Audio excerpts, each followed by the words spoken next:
All right, guys, we're here today to talk about the Philadelphia Flyers, their season that was, and how they look going into the new season now that the draft is finished and we are, 11 days into free agency now. Um, so, yeah, I mean, pretty much probably what you expect from Philadelphia.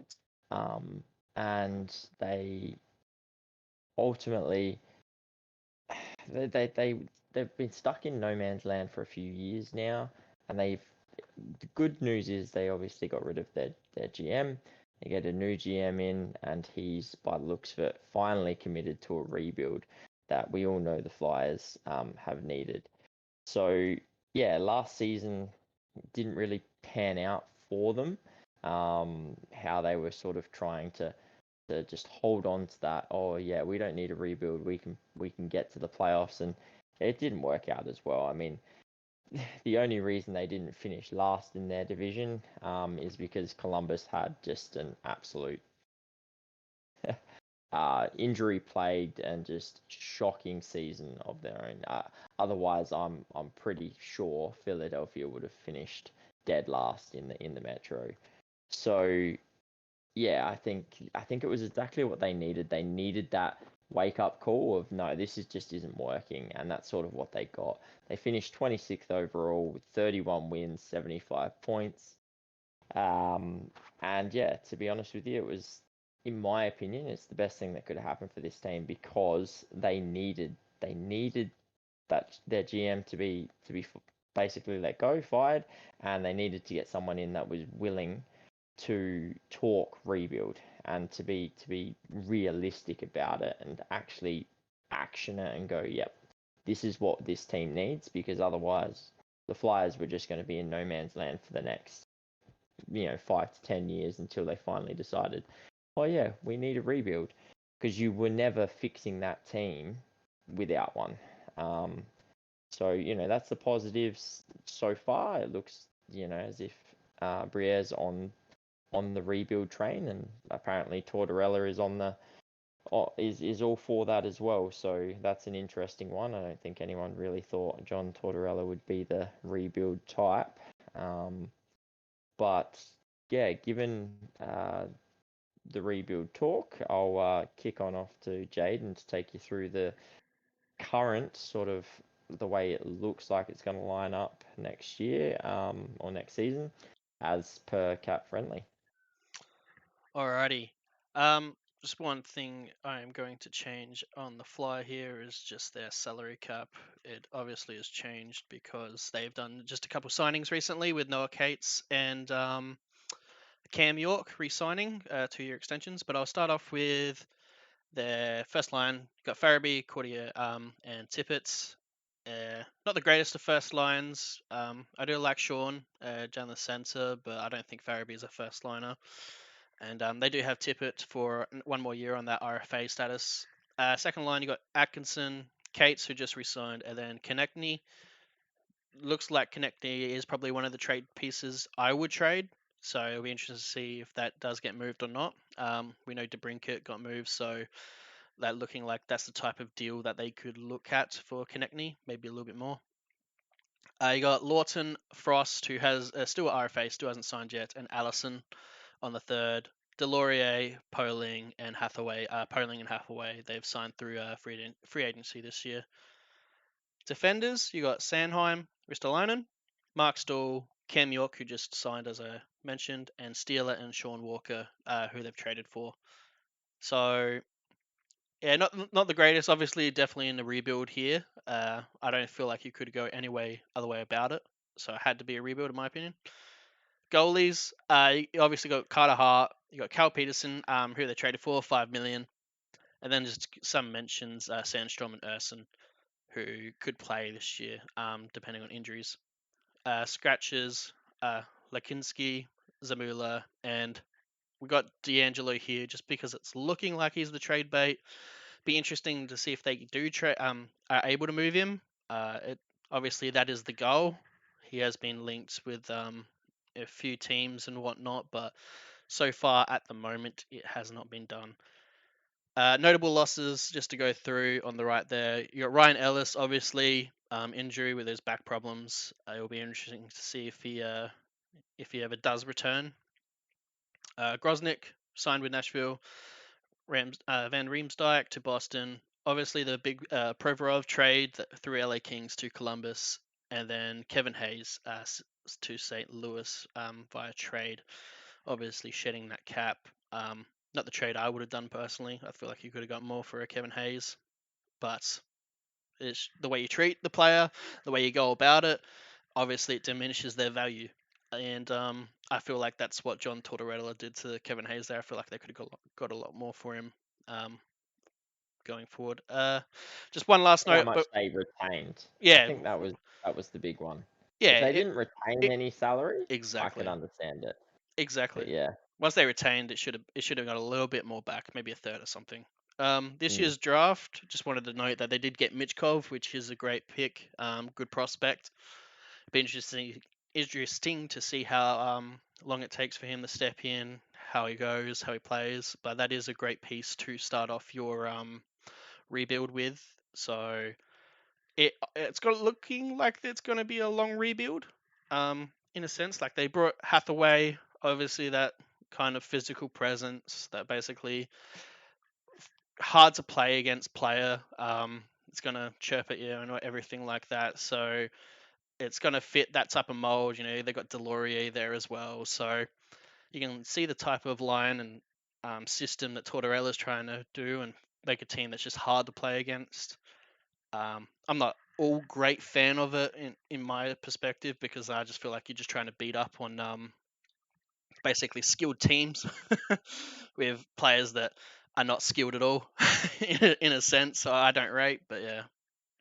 I mean, look, they've well known as the Broad Street Bullies. So, um, the question is even with that rebuild, are they going to continue that mentality? It's been the way of the Flyers for forever, basically. Um, it, and they've always played that sort of tough, physical, push you around type of hockey. So, I think they'll continue down that path, especially with Tortorella as a coach. I think, as you said, he likes that sort of toughness and mentality. Um, but yeah, it would be interesting to see if they went away from the Broad Street Bullies type of hockey and moved to a more skill based sort of thing. I don't know if I could. I don't know if it would just feel right watching Mm, a Flyers team that doesn't doesn't throw their body around and start fights and have games where they have entire lines in the penalty box. I'm not sure if that would really be Flyers hockey without that. Um, so yeah, I don't expect them to lose that. I think that's exactly why they brought in Hathaway and that to sort of probably that, and they'll keep the Laurier around just to sort of instill that in the young lads coming through. That's the type of hockey they want to play.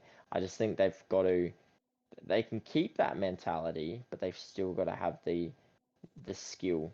You yeah, can't not have skill and speed in this day and age in the NHL. So I'd like to see them move more to skill and speed, but don't lose your identity. Keep that sort of physical, tough brand of hockey. You've just got to make it work with skill and speed. And yeah. Well, yeah, that's why like the problem with it is there's not many players like that. Um, the biggest player that you would probably get for that is Kachuk, from Florida. Like this is basically the type of player that Philly want is the Kachucks of the NHL. The problem is there's just not that many of them, and you you can have a few of them. I think like obviously just one or two. I don't like bringing in fourth liners to do it. I'd rather like a Kachuk, you got your skilled player that can also bring that physical presence. Timo Meyer does throw his body around as well. So you got those big bodies, but they also put up big points. Ovechkin, etc. Um, I'm just not sure that they can pick that up. They're going to more than likely have to draft it. Uh, looking at their pieces and what they've got and assets to move, it's not great unless you move on something big like Carter Hart. Um, I can't see fast tracking this rebuild by any means.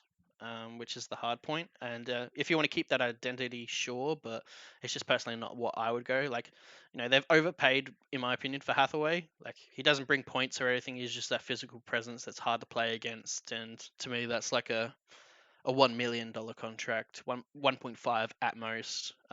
Obviously, you got to overpay in free agency, and obviously you got to if you're a rebuilding team like Philly. But it's just I know it's only 2 years, but it's just a little bit of a rough salary cap just for me.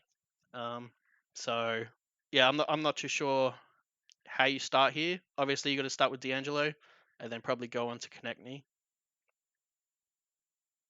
Yeah. Yeah, I mean, D'Angelo's your first movement, right? There's some want from him. Apparently Carolina's quite interested in bringing him back. So yeah, I mean, that's where it's obviously going to start is try and get rid of D'Angelo. See what you can get for Konechny. I think you need to move him this year whilst he has term because I feel like your return's going to be much better for him. He was a point a game player last year. That just adds to his value. So yeah, I suspect that Konechny will be on his way at some point this season. Um, whether it's trade deadline or whether it's some stage throughout the season, perhaps even before the season starts. The other one that could be interesting is your Cam Atkinson, because he's quite similar. He's UFA 2025, so he's still got that year after this season left. And those players, if the Flyers are willing to retain some of the salary, those players are quite good pickups and quite sought after because if you can get, a Travis Konechny at maybe 4 mil for this year and next, um, like what a pickup that is, right? The Flyers don't have to retain too much. To be honest, the Flyers might not even have to retain anything. People will probably still be quite happy to take him for this year and next at 5.5 with what he brings. But it's just one of those things that you can, when you've got term, even if though it's just that extra year, it has more of an appeal to it, especially a player like Travis Konechny, because you're not just getting one season out of him, or not even a season. You're not getting 20 games and then a playoff run. You're getting that one playoff run, but you're getting the whole next season where he can gel with the team and then move on and perhaps have another crack at a Stanley Cup. So, yeah, I think those two are your probably key pieces outside of D'Angelo, um, because the rest of them I feel like you're not. Joel Farabee, Sean Couturier is like their cap hits and term is probably too long for someone to necessarily take on. Not to mention you can't just completely throw out every single player on your roster. Otherwise, you're going to be basically fielding an AHL side. So yeah, I think we'll see Konechny and Atkinson moved at some point this season. And then obviously any UFAs that are 2024, which I don't really think they have any other than They got Mark Stoll and Steeler.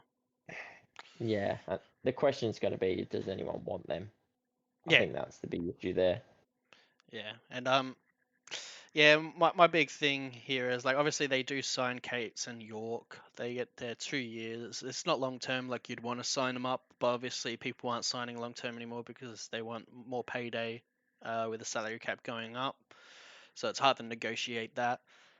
The only other thing you lose Provorov, big piece, but you bring in quite a bit like Cal Peterson, Sean Walker, and then second round pick from LA, the first overall that you get with Oliver Bonk this year, and then another conditional second. So they're picking up the draft picks, which is good. They're building already.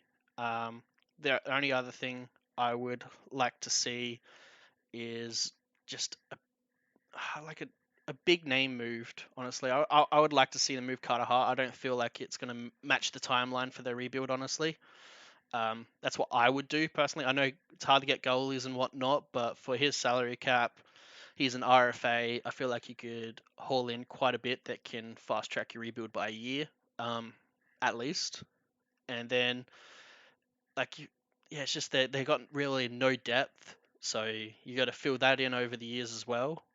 Yeah, just having a look at this team, it can be pretty rough and hard to rebuild it going forward.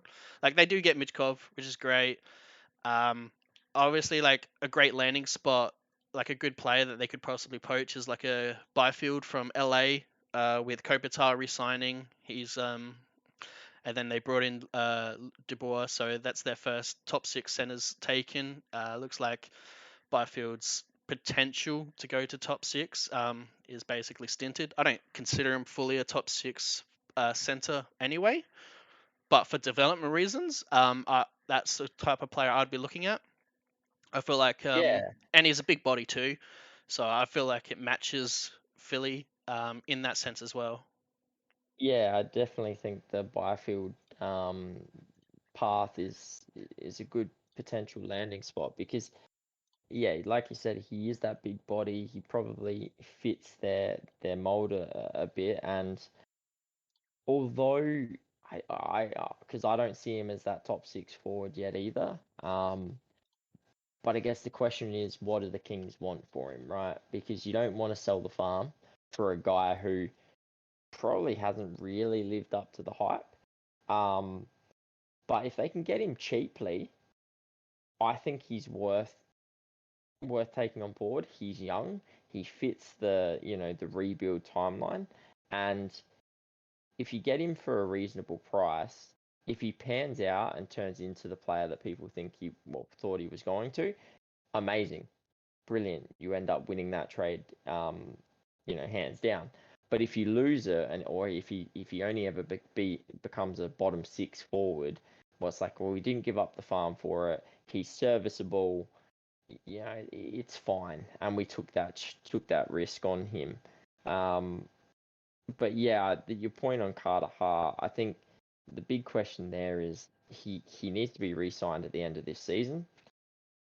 How much is he going to want? Because he's obviously, I mean, he's had his issues, but he's a good goaltender. I dare say he's going to want a reasonable payday.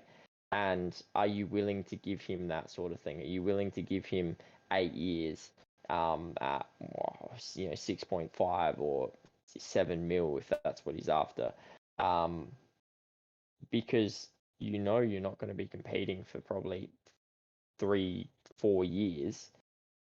You give him that contract, he's halfway through that contract before you're even anywhere near competing for a cup, and you've probably eaten up half of his prime years of that contract. So, is it worth trying to ship him, get as much as you can for him, and try and fill your goaltending situation down the track? I mean, you got Cal Peterson, not that Not that I think he's the the best replacement. I'd definitely prefer Carter Hart, but um, yeah, if you were going to move Carter Hart for something to bring it back, I think it's probably your best move. And then Yeah, either develop a goaltender or bring someone in closer to when you're ready to compete, when you're yeah. ready to take that next step. Whether Because I feel like you're just wasting Hart. Well, the development of the goaltenders, they've their third round goalie from 2021, prospect Kolosov, just he signed an entry level contract. He will play in the KHL this season though, and then Ivan Fedotov won't return to the Flyers. He's signed with CSK Moscow for 2 years, just slightly over $500,000. So they do have that prospect in Kolosov in the future if it pans out, because he has signed that entry level contract that they'll probably loan out. But it's like you mentioned, they got Cal Peterson. Honestly, they probably just need to do a hype. Like they've got Carson Bajan Nason. Jean Nason. I'm not sure how to fully pronounce his name. At 51, they also got Zavarigan at 87 this year, so quite high in regards to draft picks for goalies. A little bit, so in the second round and third round. So they got the goalies. In my opinion, that would incentivize me to move on to Carter Hart. You've got Kolosov in the works. You obviously can run with Peterson for a couple years. Maybe move that contract if it's just too much or whatever. But they did trade for him, so they've got him. And then I like to build D out, so I would build from my defenders and then go on to my forward line.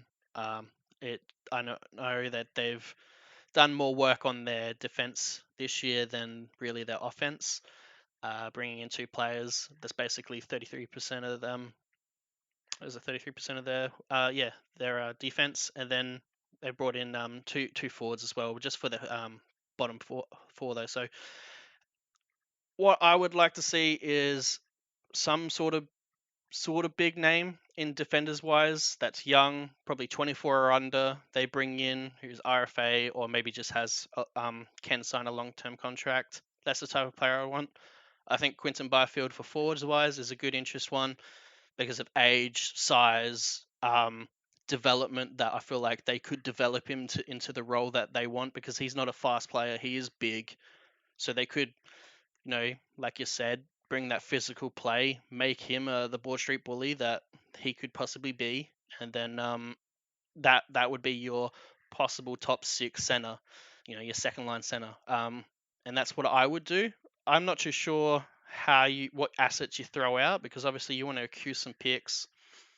Like, you got Washington becoming worse, you got Penguins in the last stand, but you got New Jersey, Canes, and New York Rangers still going for it. Canes and New Jersey obviously going to go in this sort of dynasty, pushing for several years here. New York Rangers will keep on pushing, but they are getting older. And then you do have New York Islanders, who are older, but they're always trying to push. So they're your wild card. And then Columbus are upcoming as well. So it's going to be hard to compete, but you kind of got to fast track this rebuild in a sense to kind of replace the Penguins in a sense. I feel like you're looking at a 2 to 3 year span for me anyway. That's what I'd be looking at. I don't know if they Mind. have the assets to flip that though. Yeah, I don't mind the Flyers. I think it's a good time for the Flyers to be rebuilding because Pens are It's still perfect. going for it. Pens are still going for it, which means they're still a season or two away from committing to a rebuild. Washington, I don't think are going for it, but I think they're going to be stuck in that Ovechkin breaking the record, Yeah, for the next 2 seasons. So they're a couple of seasons away from starting their rebuild. Islanders, I feel like with the inclusion of Bo Horvat, they're probably going to be stuck in that no man's land as well a little bit. So they're going to continue to age. They're going to start to heavily fall off by the time the Flyers are starting to come out of their rebuild. You've then got the Rangers, who, depending on how they play it, are potentially going to be starting to slip around the time the Flyers come up. And then you're going to have Carolina, New Jersey, and Columbus, depending on how Columbus play it, who are still going to be quite strong when they yeah, come out of it. uh, But it yeah, goes from competing with everyone to competing with three sides. yeah. So So they're yeah, almost guaranteed a wild card spot at that point, just because of how bad those almost. rebuilds are going to be. Like, the Penguins rebuild is going to be horrible. The Washington rebuild is going to be horrible. So they're almost guaranteed to be at least six at that point. So then you can push that just a little bit, and you can chance that wild card. So 2 to 3 years, it's looking really good. I just don't see the assets here for 2 to 3 years. If you stick with Carter Hart, you do it, but you do miss out on the opportunity of bringing a lot of assets that Carter Hart could bring. Um, I know goalies can be dime a dozen, and honestly, Carter Hart has had his problems at points. He was really, really fire at the start of his season, then he had little mid rows. But honestly, being on a Philadelphia side that was so up and down, it was it's hard to be consistent as well as a goalie. But that's what you're looking at. Konechny, he's a UFA at 2025. So that's kind of the point where you're trying to flip it, and he might just leave for nothing.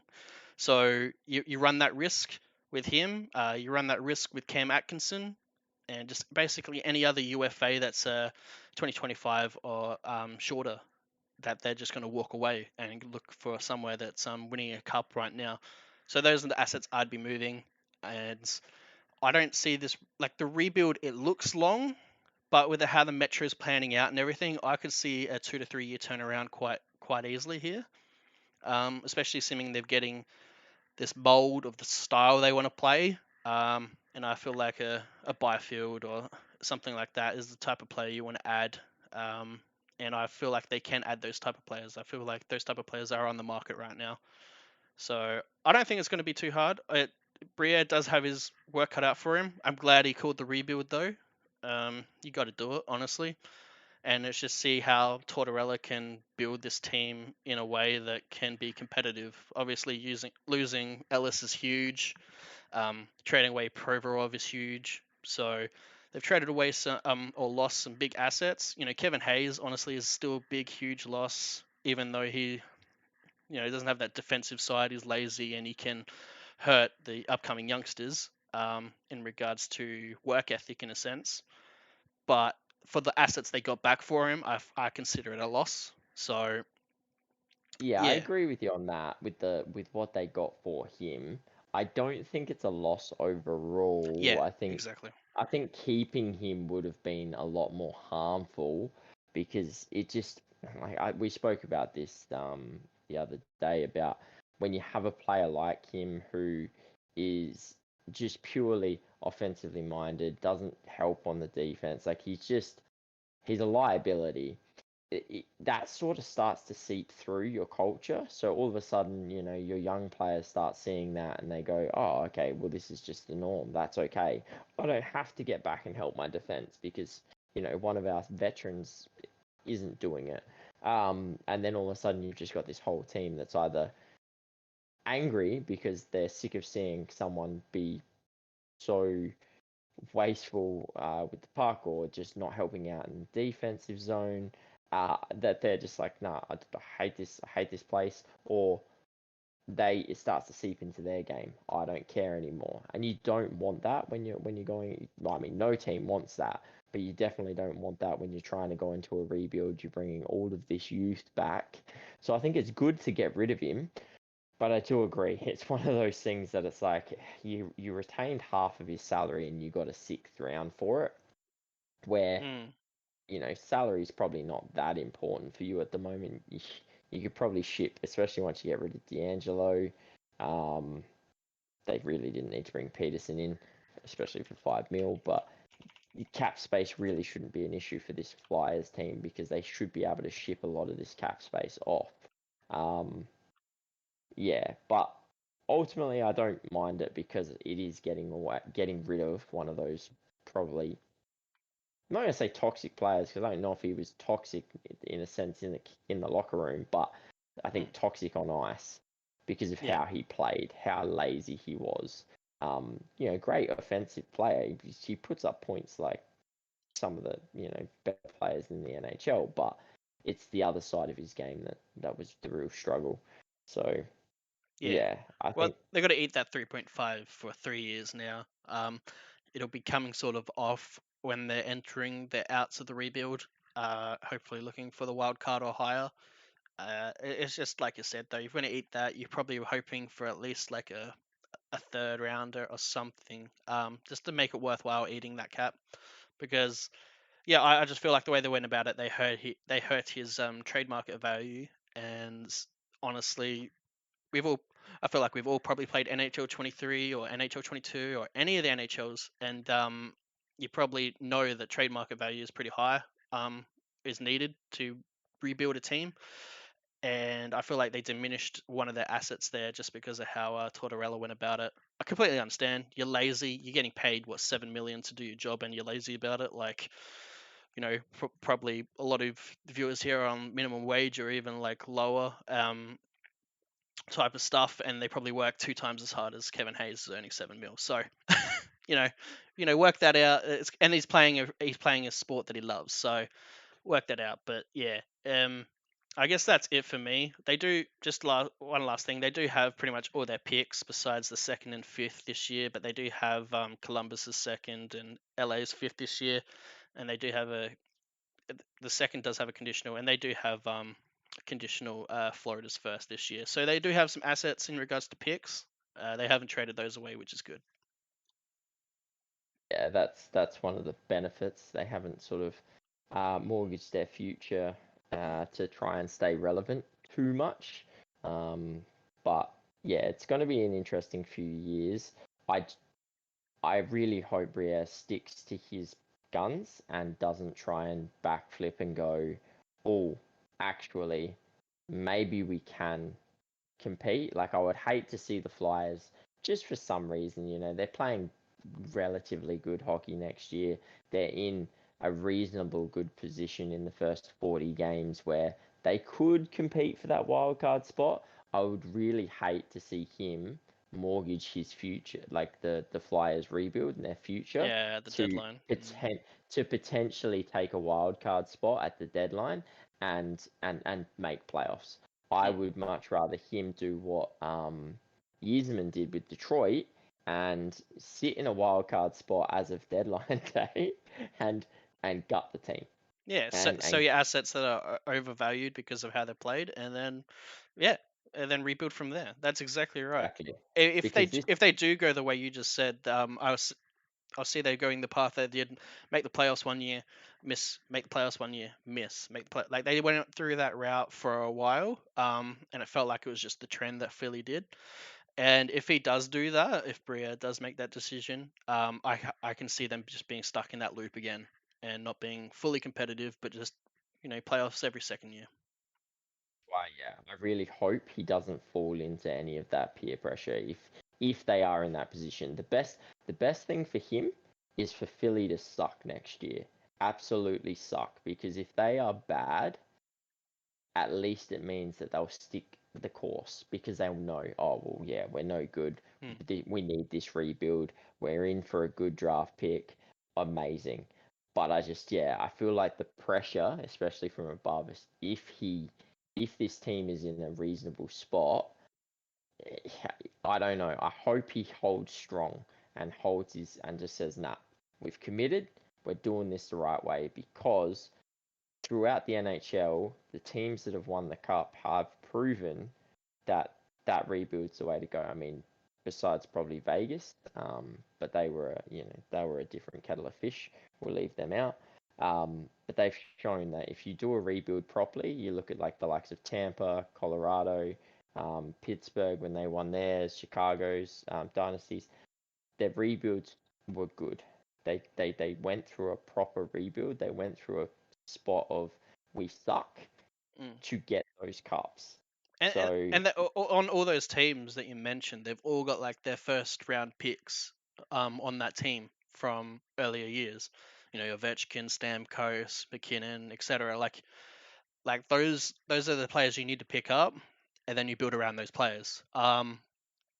So they've got Michkov. So they've got very high talented player there.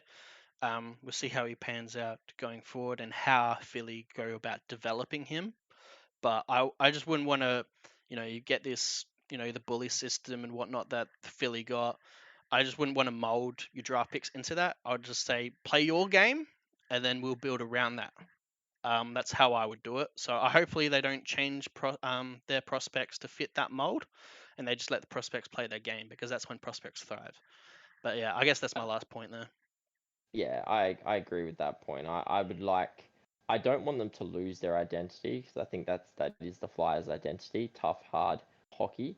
But I think it's got to take a slight change, right? Where they still go about it that way. They still play tough, hard, but like I said before, they've got that skill and speed about them as well.